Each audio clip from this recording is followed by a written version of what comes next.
Welcome to the Living Artist Podcast. I'm your host, Preston M. Smith.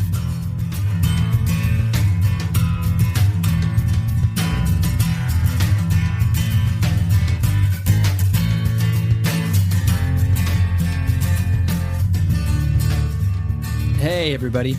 Welcome to the Living Artist Podcast. I'm Preston M. Smith, at PMS Artwork everywhere on internet land and socials. I want to thank you for landing on this podcast. Whether you're a professional artist, just getting started in the art world, a collector of art, or just consider yourself a creative person, this podcast has something for you. I like to think of it as a fun way to rant and talk to other creative people about living the life of an artist, surviving and getting ahead in the art world, and enjoying your life. But most importantly, not waiting until you're dead to make it happen. All right, let's get started.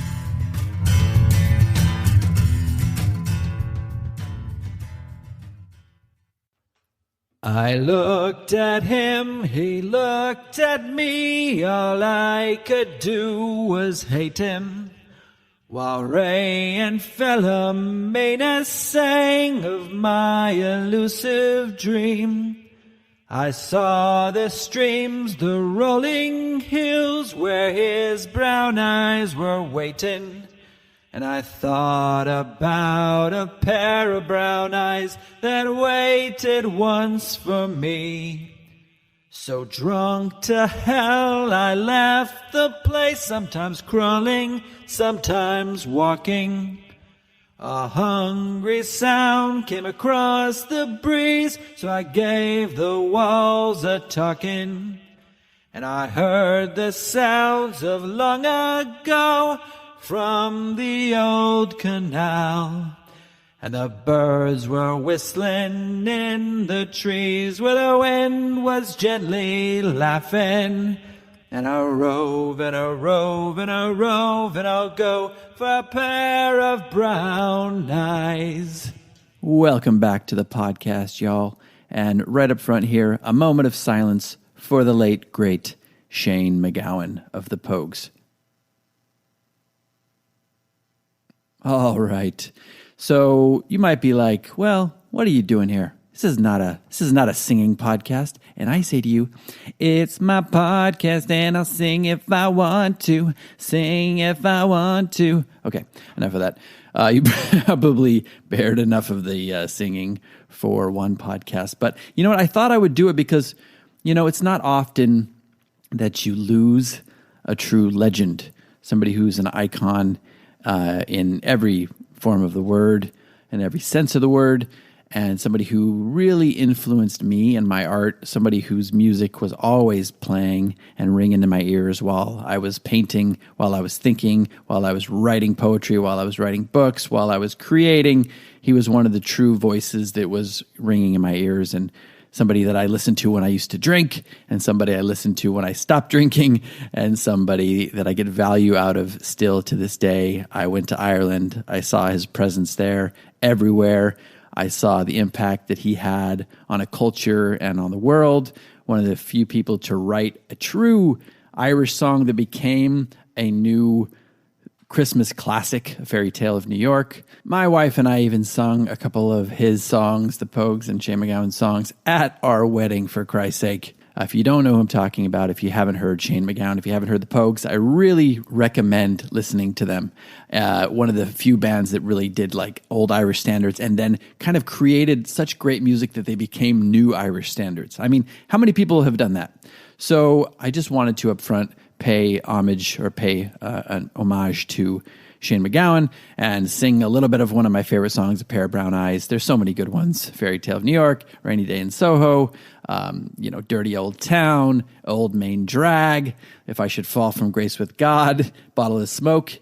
That's enough, but go out and listen to the Pogues. But I wanted to talk about Shane today because I wanted to use him in honor of him and in honor of his passing. I wanted to use him as a model for some of the things that we try to achieve as artists. And I think this is really important. Now, you might not know Shane MacGowan. You might know Shane MacGowan. You might love Shane MacGowan also. You might love the Pogues, but you might not. And I would just recommend that you replace Shane, when I'm talking about this with somebody who you find iconic in your own world and somebody who's really influenced you so much as an artist, because really what we're doing, what we're trying to do as artists is inspire and influence each other and influence next generations, current generations, next generations, future generations. And that's what Shane did for me, and it still does for me and does for a lot of people. And I know like I'll carry on a lot of that inspiration in future work as well. I've painted him twice. I painted him for one of my friends who actually introduced me to the Pogues, and painting that I wish I had to this day. And then I painted another piece of his back when I was doing pop surrealism. So it's one of those things that not only did I represent in my art literally, but I represent it in my abstract art too, from like an emotional standpoint. So that's something that we're all trying to do. That's something that we want to do and want to have an impact with people. Not everybody wants to. I'm going to call this episode "Be a Legend," because I've talked to certain friends, and like Scott Mescal, for example, he said that one time. He's like, "I want to be a legend," and I was like, "All right, that's great." I mean, just put it out there. If that's what you want to do and that's what you want to be, then just declare it to the world and then set about trying to make that happen. Nothing is ever going to happen without us having a vision and a goal and really seeing it clearly, right?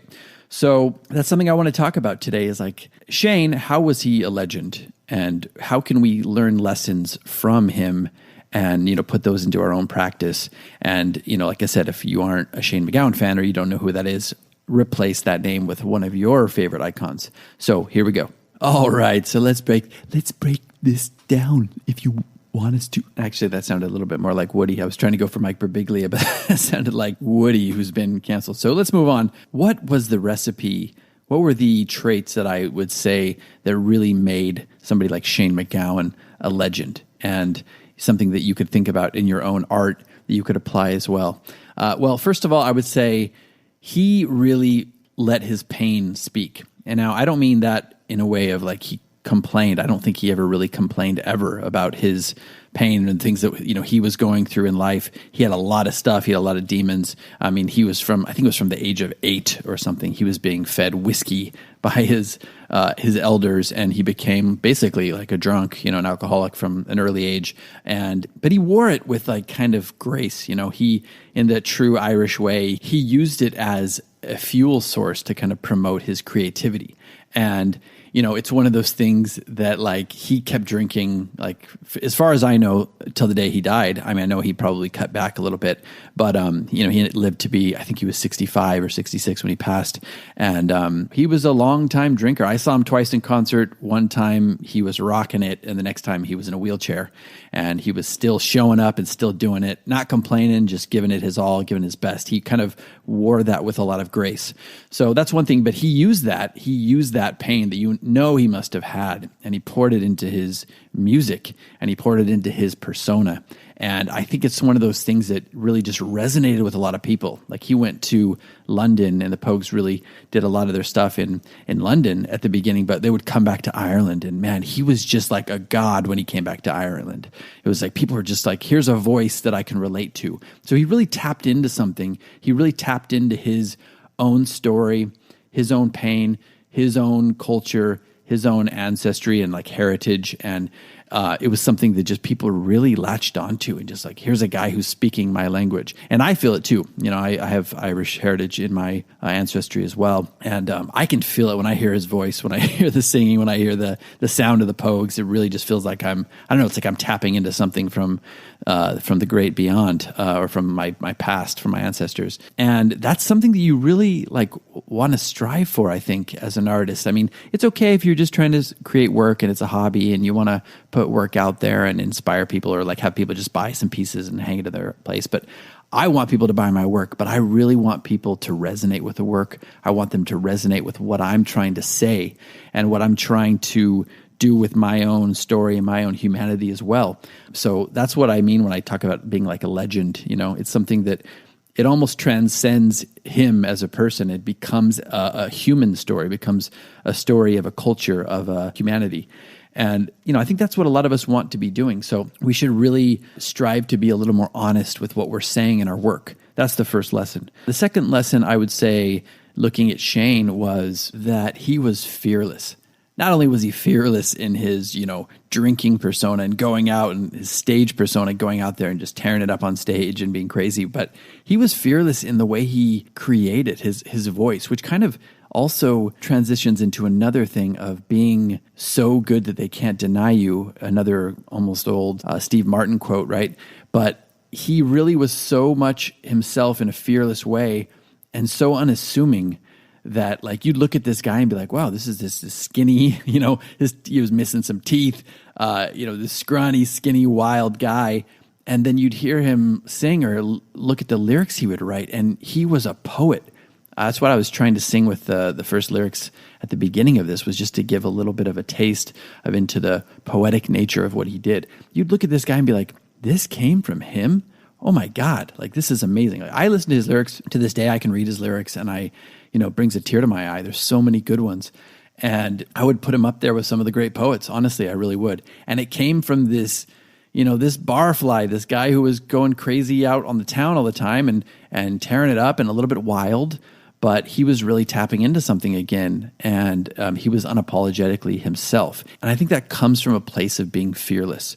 But also, he was educated. He was a reader. He did a lot of stuff behind the scenes that people didn't see. So that's one of those things that I think we have a lot of imposter syndrome today. It's like, oh, who am I to become a legend, right? Who am I to be that? Or like, I come from this small town, or I come from this country, or, I come from a broken family, or I have this, whatever it is that you see about yourself that gives you imposter syndrome.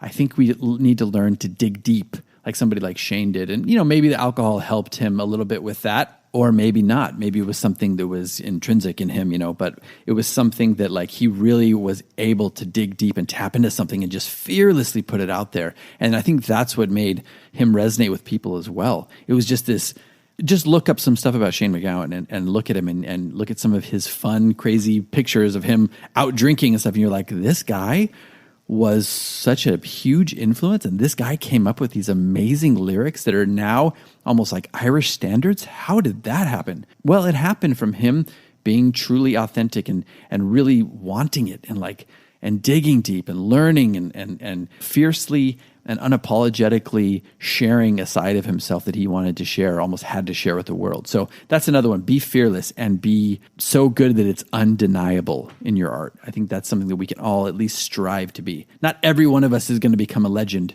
but if you want to be, and if you really have that fire, these are some things that you can look at as traits of a person that, has these qualities. Which I think leads us into trait number 3/4. I know I kind of put a couple in the same one there.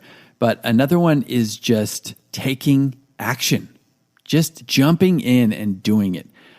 I think there is something to be said for that era. It was kind of like, it was an Irish folk punk band, and they were in that scene, back when the Sex Pistols were going and the Clash were going, and they were in that stew of people, and there must have been an infectious atmosphere at that time and in that place. And, that is lucky to be there a little bit. But, one lesson in that is to potentially, if you're not in a place where you feel that kind of buzz, that kind of energy, get there. Move to a place like New York or, LA or Boston or London or, Dublin or wherever it is that you want to move, that you feel there's an energy and a creative atmosphere, a creative energy. That's important. You got to be there. And now you can create that in your own community. You can find groups that will foster that. You can make a group. You can make like a mastermind group or something. I think we've talked about that way back when. But you can also do it online. You could create a group of people who lift each other up and inspire each other and give you that buzz so you almost feel like you're part of a community. I know I have that with Shockbox. Like, we have a big community of people who are trying to lift each other up and also be inspiring to each other and push each other in that way and almost create like a movement. That's important, It's important to be a part of that. You can get that online. You can get that in social media groups a little bit, or you can get that by listening to the right people, podcasts, audiobooks, things on YouTube and stuff like that. But I really do think it's important to kind of plug yourself in to that environment. And that's just action, taking action. Doing it. Don't think about it. Do it. Get it done. If you don't have that in your small town, create it. Do what you need to do to create an environment of positive energy. And I think that's something that, the Pogues and Shane MacGowan had as well. They were in an environment. They moved to London. You know what I mean? Like, they could have been an Irish band, and I know some of them are of like a different nationality, but for the most part, a lot of them moved to London, to the city where it was happening, where the magic was happening at the time. And that definitely made a difference. Would they have potentially been able to get as big as they were by being in a small, town or village in Ireland? I don't know. Maybe, maybe not. Probably not, actually. So, get to the place where you need to be and take action. Take massive action. Do what you need to do. Don't think about it. Do it. If you want to create that environment, just create it. Nobody's going to create it for you. So that's something you need to do. Take action. And I don't want this to be too long, so let me just say one more and that we can take from somebody like Shane MacGowan and the Pogues. And look, there's a lot of them. I could go on for days about this topic, but one that I would just pick off the top of my head is knowing your history, knowing what's come before you. And I don't mean like, I can talk about World War I and World War II, and I can talk about, Independence Day and the Boston Tea Party and all this stuff. That's fine. But what I'm saying is know your history of what you're trying to do.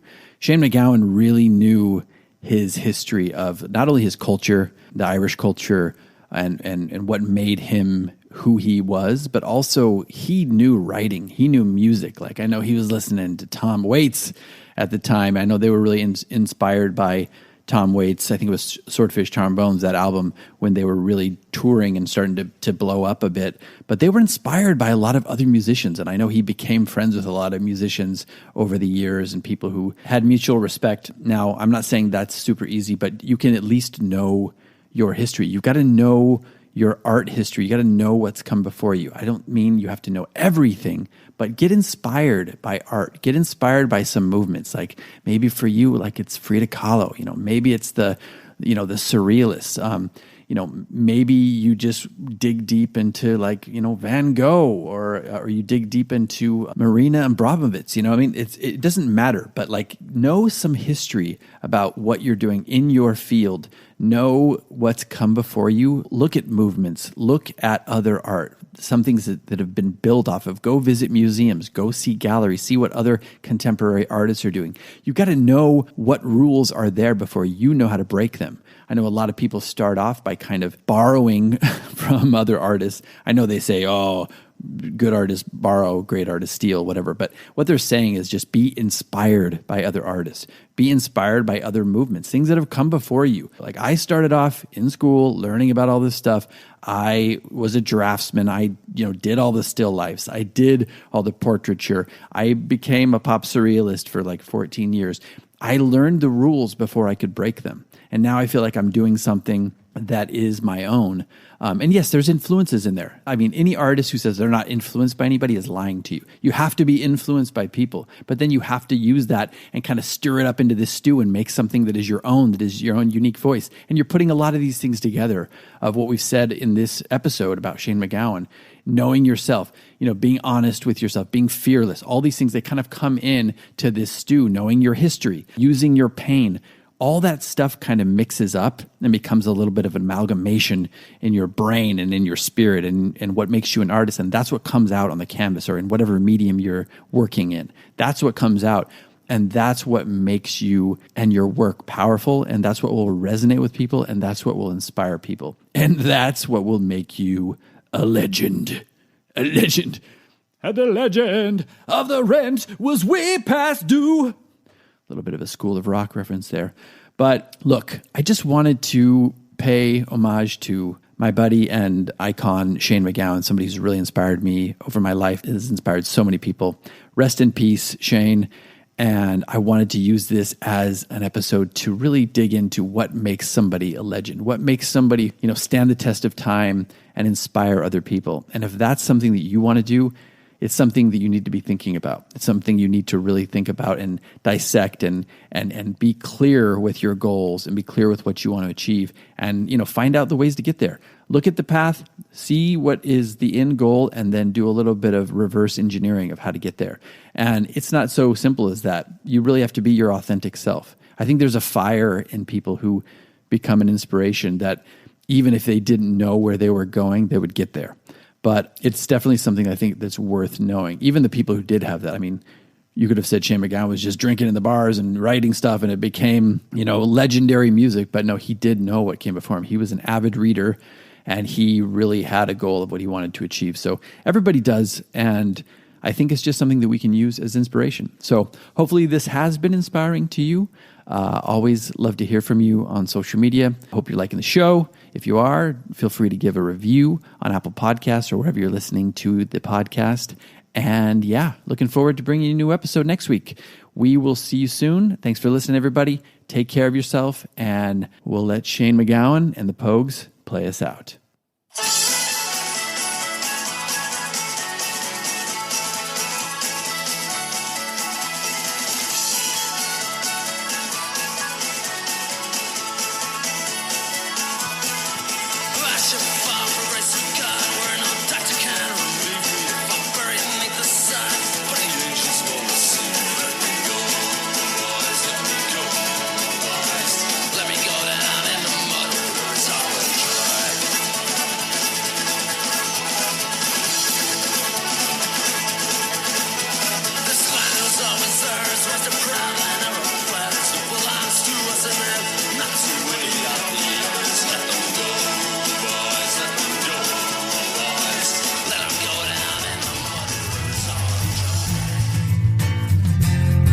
This has been the Living Artist Podcast. Thank you so much for listening. I just want you to know that I appreciate you being here, and I'm grateful to be in your ears. Your art and creative life on this planet is meaningful, so thank you for sharing it with me.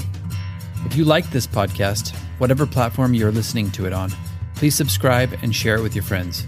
You can also leave me a positive review to show your support.